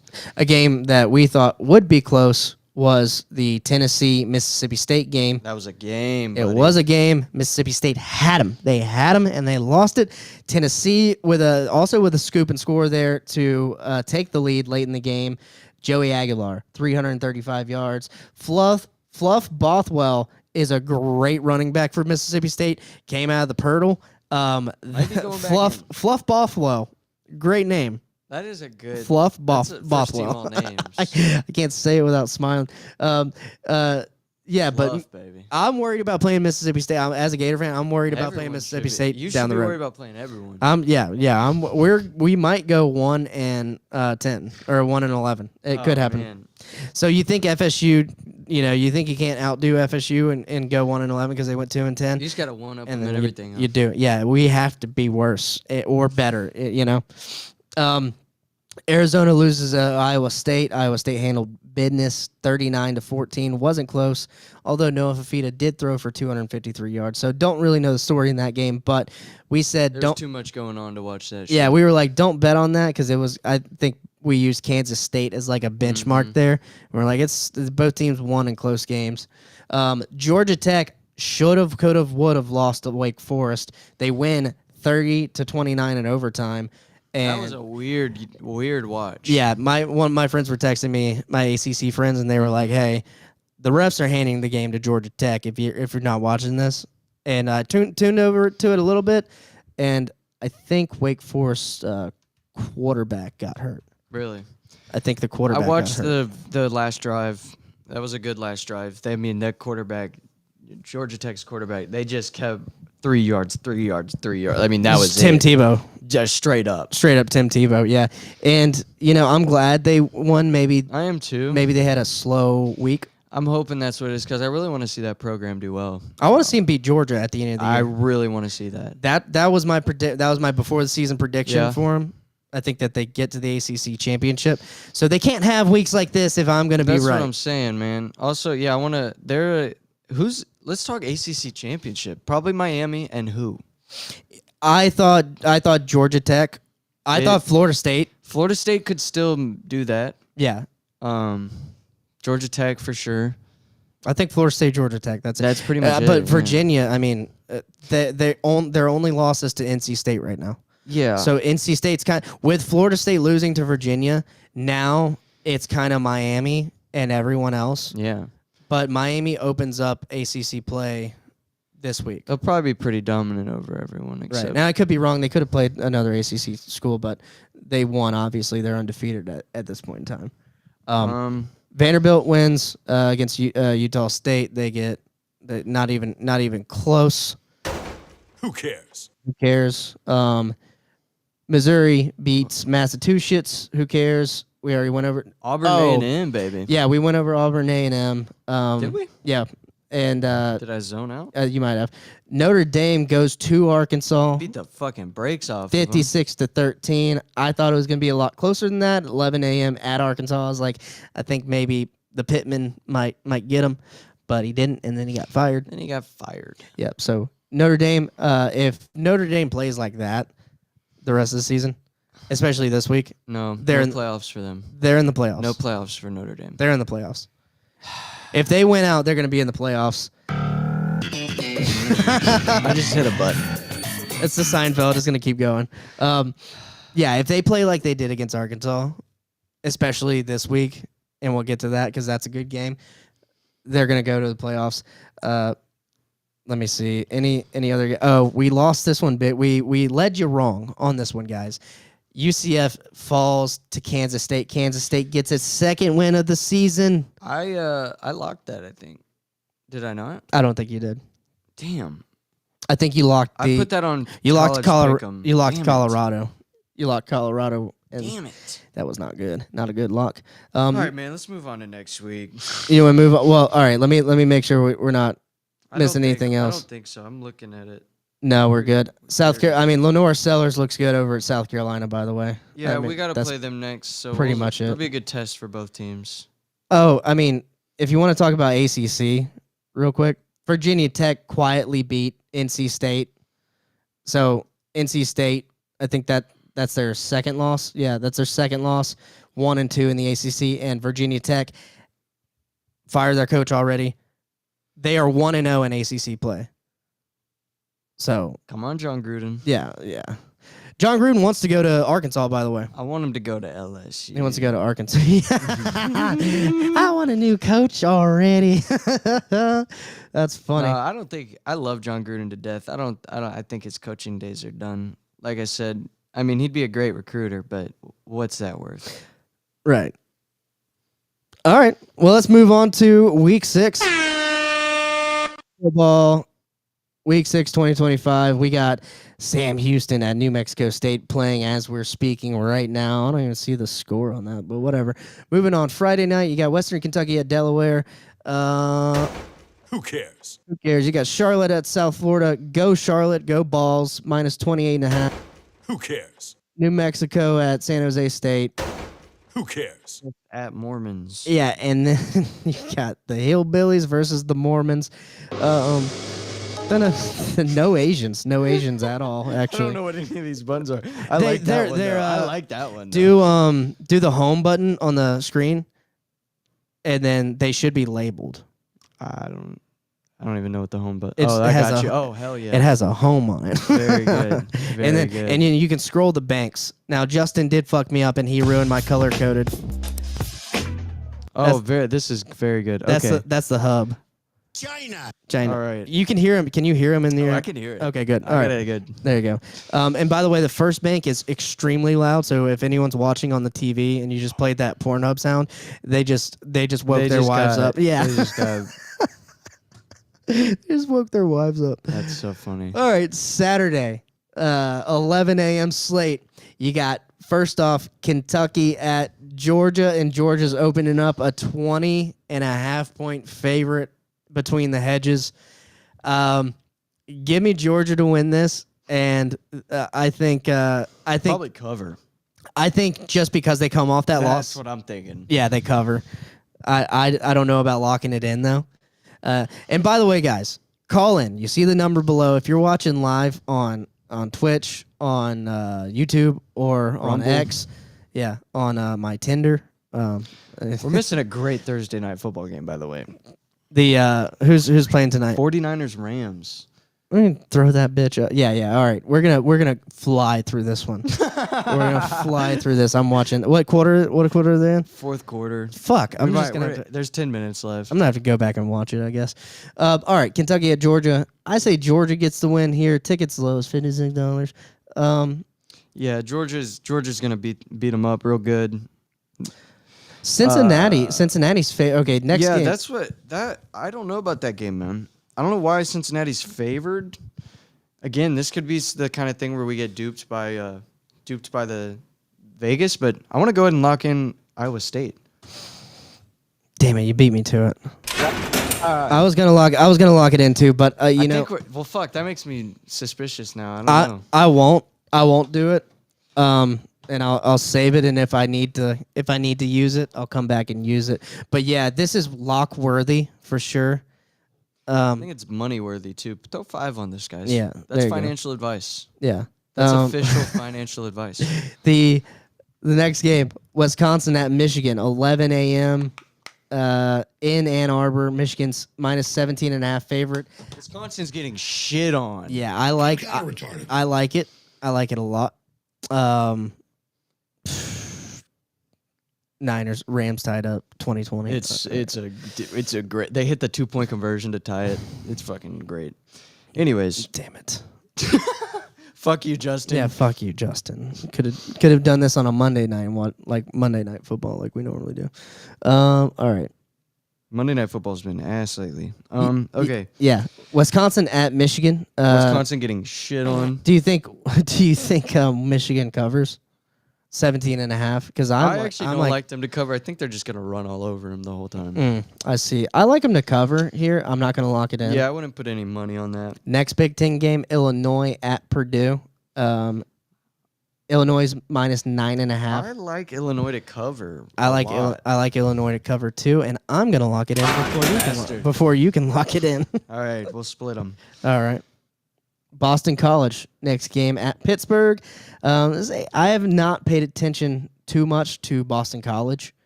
I have seen Pittsburgh play. They play hard. I like their defense. Last week, I believe they had a solid win last week. Again. Yeah, Pittsburgh's been playing in a lot of No, they games. lost to Louisville last week, but in a close one, 34-27. They've been playing a lot of tough games. Boston College, I don't know much about the games they've played. Let's take a look. But I know they lost a lot in the portal, probably more than they got back. And the only team they've beat is Fordham. Yeah, Boston College coming off losses to Michigan State, 40. Double overtime. Yeah, 42-40. Stanford, 30-20.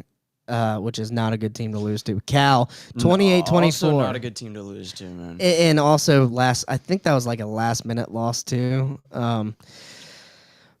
Give me Pitt. It's at Pitt. I like to cover, too. I like that. I hate it for Boston College. Boston College is one of those teams I like. What do we, yeah, what do you think? I like them to cover, too. Yeah, me too. What do we think about Clemson UNC? That's an interesting... It's kind of a bottom of the piss barrel teams at this point. Two coaches who are kind of... But it's interesting. Yeah. It's an interesting game. We really don't know what these teams are and what these coaches are. It's a great color game. Great uniform game. It's a great uniform matchup. Love it. Might watch it just to be a little kid and be like, I like good little background game. Yeah, I like the blue, and the orange. I mean, I do like Clemson to cover, maybe 13.5. I don't like the 14.5. I like Clemson. I like Clemson. Here, not gonna lock it in. What do we think about Ohio at Ball State? Sorry, what? We Who cares? Don't care. That's true. Y'all aren't gonna believe this. There was an advert for the new Avatar movie. Why won't they let these movies die? Yeah, I agree. I saw the ad, and it looks like kind of dog shit. That's racist, Mario. You should die. No, I'm fucking with you. Why don't you like blue people, Mario? Blue lives matter. Yeah, blue lives do matter. Kansas State at Baylor. I think Baylor gets the win. I'm locking this one in at 6.5. I'm just seeing it. I'm just going with what I feel along the way tonight. Kansas State got that win. The Irish Curse, they are going 2-10, so they're not going to win any more games. Think so? If the Irish Curse is true, then they go 2-10. I don't know that Baylor covers, man. I think Big 12 is still Big 12. I think Big 12 is Big 12, but it's at Baylor. I think they lost to a good Arizona State They only team. got win by one touchdown and make the PAT. Yeah. What's next? We got a military game. We got a military academy game at Air Force at Navy. Oh, that's always fun. I think Navy's got them. Yeah, go Navy. Never picked the spread on a academy game though. Yeah, Wake Forest at Virginia Tech. Somehow Virginia Tech's favorite, maybe because they came off that win. Virginia's favored at Louisville. Or no, Louisville's favored with Virginia coming in, which kind of that's interesting. That is interesting. Let's. It's only minus 3.5 on here. I'm going by the time slots. Yeah, sorry. I was just getting a little sidetracked because you were mentioning that, but I saw that earlier. But let's see where they at. Is that a night game? We'll get to it. Okay, we'll pick it. All right. So Virginia Tech here, do they go 2-0 in ACC play and kind of make it interesting against Wake Forest? That would be crazy. That means your coach is really bad. It's in Blacksburg. Tough place to play for any team to go in and play. Sandman, baby. Yeah. So I want to say Virginia Tech gets the win because if Wake Forest quarterback is still out, I think they sputtered there in the second half against Georgia Tech, and that's kind of what cost them the game. I don't know if he's still out, so check and see. But I guess Virginia Tech's playing harder. They beat. Who did I just say? They just beat a good NC State team. Yeah. And I don't know. I would not lock this at all. I'm staying away from it myself. Mm-hmm. Rest of the games, don't really care. Oklahoma State going to Arizona. Oklahoma State does look better under the interim coach. But Arizona's got them. I think Arizona does get them. Not by 20 and a half. No, that's insane. Not by 20 and a half. But I'm not locking that one in either. Penn State, after the loss to Oregon, goes to UCLA. Minus 24 and a half are the Nittany Lions. I mean, I'm hard pressed to ever say Penn State's going to win against another Power 5 team by 24 points. Yeah, it is UCLA, but I don't know how to feel about that, man, because they might come off and put some points up, but I don't know how you put money on that. Y'all go over the top 25 teams every week, or you just shoot the shit on whatever? We go over the games that are interesting to us. Yeah, we just go through the games, really. Yeah. We don't rank teams or anything. Yeah, we should. Which is what every other podcast does. Right. I would rank them how if they played each week, though. I would do like what Josh Pate does and do like the power rankings, you know? Yeah. Because we criticize the rankings. Criticize. That's all you do. We do kind of. Was that? Read that comment again. Who was that? Mara. Oh. Y'all go. Who is run DMT in the Swamp League? By the way. Oh, okay. Y'all go over the top 25 teams every week, or just shoot the shit on whatever? Question mark. It's a question. I think I beat you, so why don't you shut the fuck up? How about you learn how to draft a fantasy team? Lost to us both, huh? Yeah. So I'm good. That's funny. That's funny as fuck. Okay, moving on. Yeah, I kind of like UCLA to cover this, and Penn State is a top 25 team, so that we are going over that as well. I mean, I like to go over the Power 5 teams. Justin is our Group of 5 guy. Justin's our course. He's our stat guy, and he's just taking a shit on us. He's just taking a shit on us 3 weeks in a row, 2 weeks in a row, maybe it might be. I think it's 2 weeks in a row. But anyway. Yeah, Penn State gets back on the winning train against UCLA. And yeah, they definitely get the dub. That spread's a little wild for Penn State. Yeah, Rose Bowl isn't scary during the regular season. Okay. I'm sure it's not. Texas Longhorns go to the Swamp for the first time in God knows when. They're scared to go anywhere good. Texas is favorite minus 4.5. The Gators getting true freshman wide receiver Dallas Wilson back, who is a weapon. DJ Lagway, possibly in a boot. Well, confirmed it was in a boot because he got stepped on in the Miami game. Hilarious. And I don't know if he's going to be 100%, but if he's not 100%, I want to see Tramel Jones. I want to see our backup. I want to see how he does. In the first game, if you go look at that, he looked more poised. His timing was better with all the receivers. Wrong. Not wrong. Not wrong. Wrong. Not wrong. Tramel Jones looked better passing the ball in the first game against LIU than DJ has looked all season passing the ball. How about new? DJ sucks. You don't know that he sucks, but you know he hasn't looked like the DJ Lagway he looked like last year. So, I don't know what we're going to see. I think we're going to play him close, and I think we're going to lose. Because Billy Napier's offensive play calling is just not... It's not enough to overwhelm what Texas can do on offense. But our defense can hold. Our Billy defense could hold. Napier seems like a... Is your keyboard okay?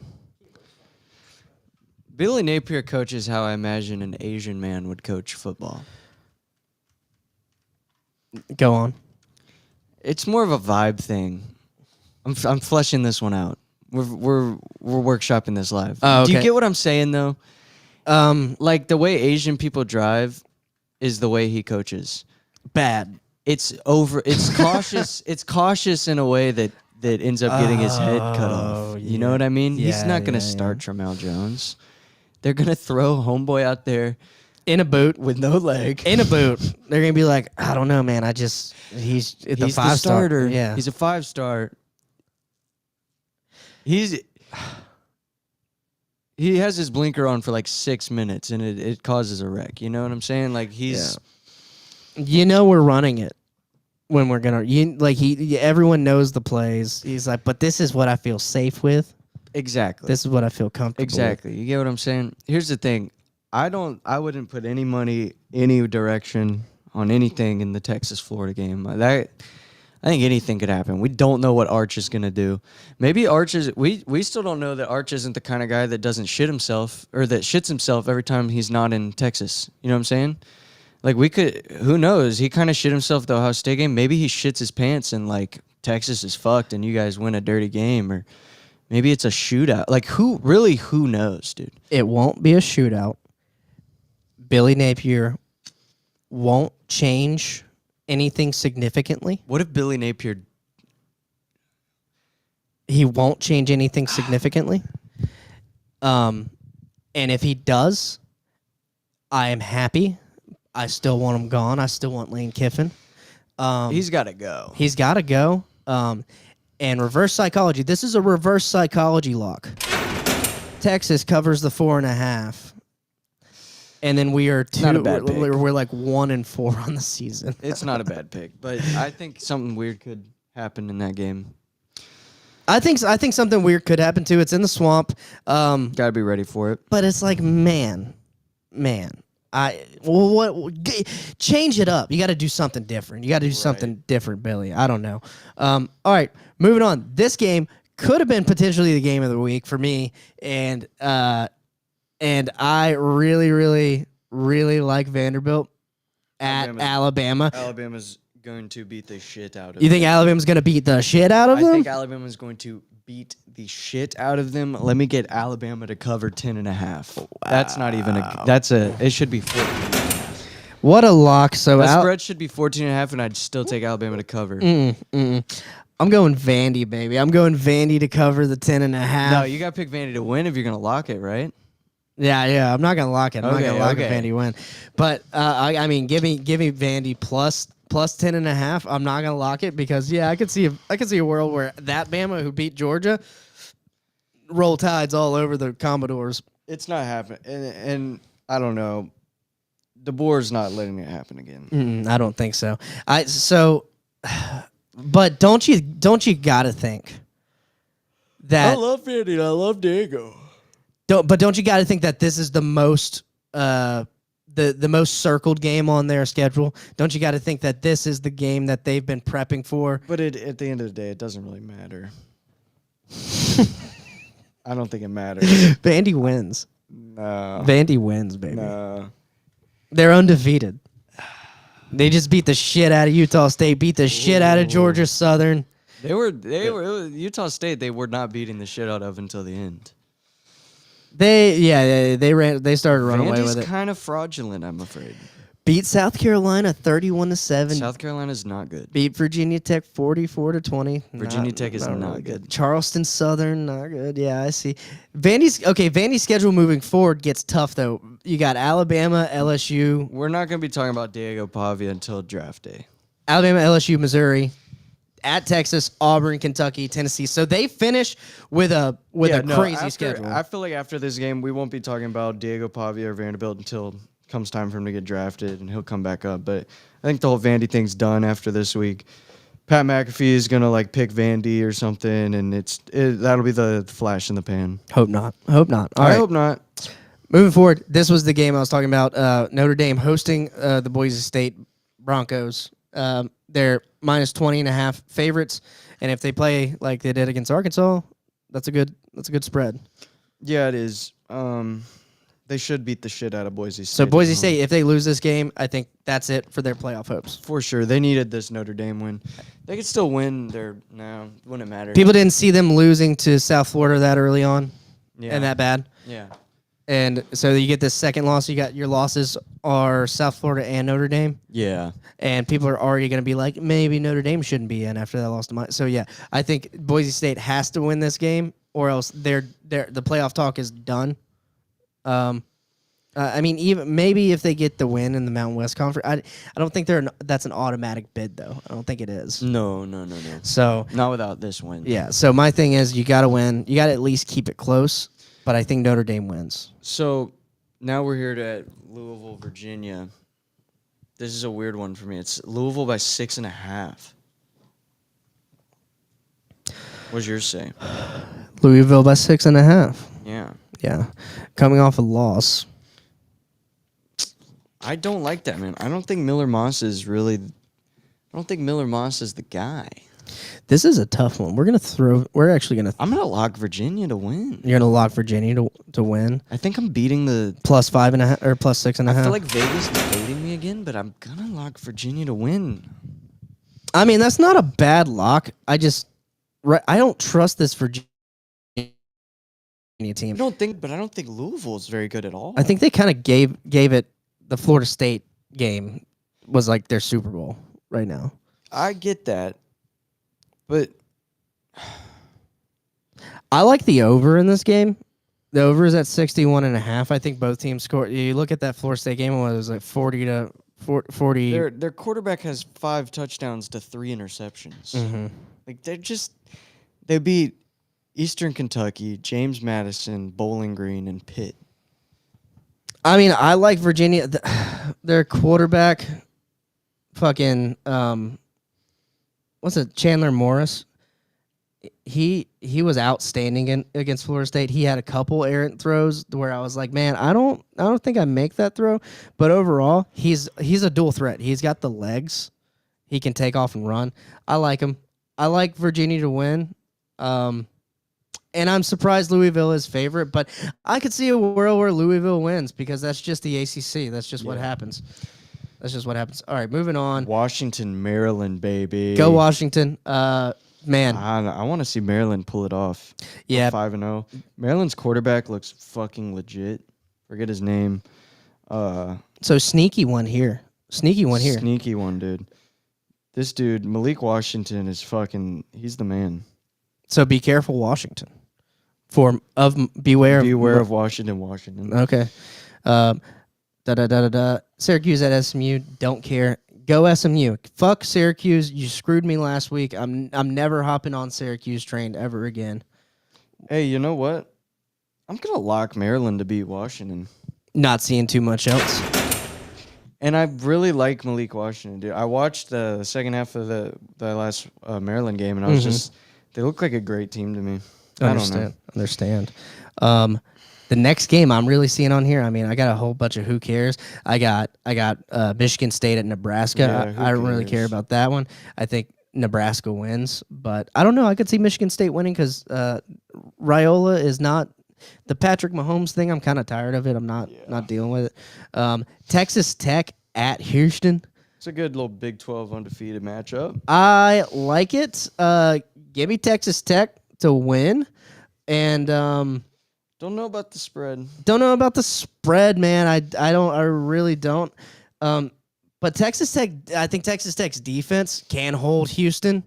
Like if Houston was getting held by Oregon State, for sure. And I think Texas Tech is going to score. I don't know who's going to be their quarterback there because the second quarterback that came in. I heard they're sticking with the starter. Okay, that's the last thing I heard. Maybe the backup's better.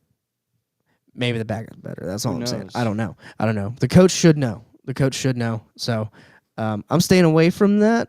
But Minnesota could go shake some things up in Ohio State. Minnesota could shake some things up. And I'm going to play this because I think they will. I'm going to play. Actually, no. Let's move it. Fucking 23.5 is about right for me. 23.5 is about right. I think this Ohio State team's talented. I think they're one of the best teams in the country. I would like Minnesota to cover, but I'm not putting money on it. I'm staying away.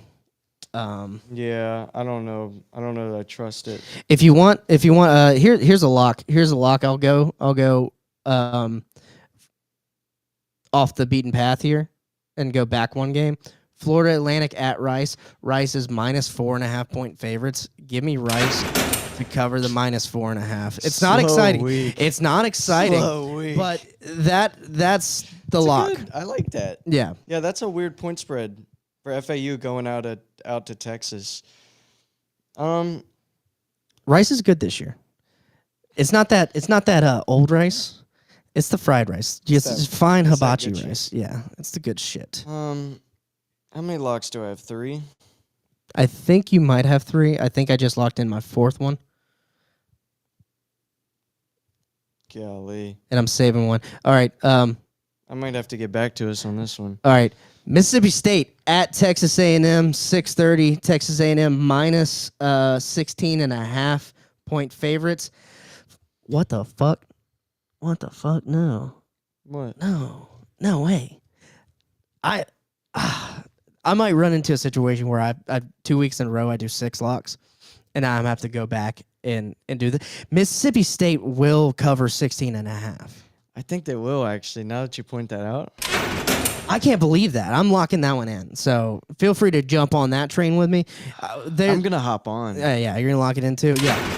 Go Bulldogs. Fuck Texas A&M. This is going to be a fun game. Yeah, fuck Texas A&M, dude. Holy shit. Literally. Now, so, yeah, I can't believe that. I also like the under. 55.5. I think it's a low scoring game, and then that's why I think the spread doesn't work out like that. I'm gonna go back in time. Kansas goes to UCF and wins by more than 5.5. You like that one? Lock that in. You like that one? Kansas puts up points, and UCF not a good team. And revenge lock from. Well, I guess we didn't lock them in. We thought about it though, and we talked shit about them. We said they would win. So Kansas gets the win there. I agree with you, but I'm not going to lock that one in. Saving my last lock for later for the game of the week. Colorado at TCU. TCU's favorite minus 13.5. I don't know. I mean, TCU disappointed me last week with Arizona State, but it's a good Arizona State team. Colorado disappointed me in I had the Mormons winning in the shot game of the week, but I also was like, Colorado, put this thing away, man. You had it won. And they let him come back. Terrible. Let him come back. Painful. So give me TCU because it's at TCU, but I don't really care about the spread. I think you go Colorado with the points, maybe. All right, that brings us to our game of the week, and it's one of my favorite rivalries, man. Because growing up, I went to this game a lot. Florida State, Miami. I was at the 2001 Miami-Florida State game when the Miami fans were like rolling Doak Campbell Stadium. I mean, you got Ken Dorsey coming in. You got Jeremy Shockey. Fucking so many great players on. I believe Sean Taylor was on that team. So many great players on that Miami team. So many great players on both teams. FSU coming off a loss. Doak Campbell at night. I think Miami gets their first loss of the season at Doak. No way. That's right. And I'm locking it in. Oh, you're crazy. And I'm locking in FSU. You're insane. Plus 4.5. I told you last week. I don't like how Mario Cristobal sat on that Florida game and let us even get back into the game. It didn't make sense to me. The thing is, I will be rooting for FSU. I like FSU. I have an FSU bias, but I just from my heart wants me to pick the Noles. But, I mean, just pen to paper and thinking about it with my head, who looks better than Miami, bro? I think a lot of teams look better than Miami. Who? I think Indiana looks better than. I think Ole Miss looks better than Miami. I think Ohio State looks better than Miami. Maybe. I'll give you Ohio State. I think I'll give you Ohio State and I'll give you Oregon. Yeah, Oregon looks better than Miami. I mean, that's it though. In the trenches, Miami is like, I don't know who has a better D line in the country than Miami. I don't know who does. O-line, they have a good O-line too. But like you said earlier, it comes down to coaching, and Mario Cristobal gets so conservative, and he makes questionable decisions as a play caller to me. I think Gus Malzahn. I think this is the Florida State team we saw in week 1. This week, I don't think that's who they were last week. Yeah. No, I mean the loss is definitely helping to focus this in. They need this win at this point. That's what Castellano said. He said, I think we needed this. I think we needed to refocus. We thought we were hot shit. Now we're not. And that's good. I hope I'm wrong, but I just don't see how Miami doesn't walk all over them. That's why. Shot game. Shot game is big shot. This is great. Yeah. Easy. I'll be a sober man. You're at 3. You'll be 3 Soberman. shots. You're going to be Soberman. You're at 3 shots now. Yeah, now I am. So, yeah. And also, by the way, never mind. I'll tell you after the show. Okay. Yeah, I don't want to give anything away. But, okay. So, shot game of the week, FSU, Miami. You and Justin will most likely be on Miami. I'll probably be the lone FSU yeah, it's pick kind of here. wacky, man. It is, but I just feel it. It like Doak Campbell at night, along with ACC referees. Like the last time Miami came to FSU, there was a safety called back. There was like a miss. There was a quarterback got hurt. It's gonna get weird. Yeah, it's gonna get weird. There's gonna be some weird play calls. But by the way, I like how the ACC is doing the reviews and like letting you listen in. If you watch the ACC game, they're like letting you listen in on the decision making. That's pretty cool. I like the transparency. I agree. Every game needs to be done that way. Yeah. Now with money in Vegas and shit, every game needs to be done that way. There's no excuse not to do it that way. But regardless, it's gonna be. I think it's gonna be a close game. Mm-hmm. And so even if FSU doesn't win, I like the 4.5 points. Yeah. Maybe a field goal. Because you know what? If any rivalry is like a field goal bet, it's Miami FSU. Yeah. There's like five games where FSU's lost wide right, left. wide left. Yeah. Yeah. So it's like this is a classic. If a wide right, wide left happens, then that's just the simulation playing That's out just this how it rivalry. goes. Yeah. So It's a kink. I always like the 3-point bet in this game. But give me FSU at Doak at night. Surprise upset. And that's it. That's it for week 6. Thank you guys for tuning in. Mario, you stayed here the whole time with the What chats. a good guy. And we will go watch the rest of this Rams-Niners game. Yeah. Kind of an off week, guys. Sorry. Yeah, we'll get back to it on Monday. We won't listen to Justin if he says he's out of town. It's going to be Monday at 8:30. Sharp. Maybe 7:30 if Justin needs an earlier time, because That would be good for me too. yeah, Honestly. yeah, we'll do an earlier. We'll do 8 or 7:30. That sounds good to me too. All right, Monday's moving forward. Thank you guys. Take Y'all it are easy. the best, man.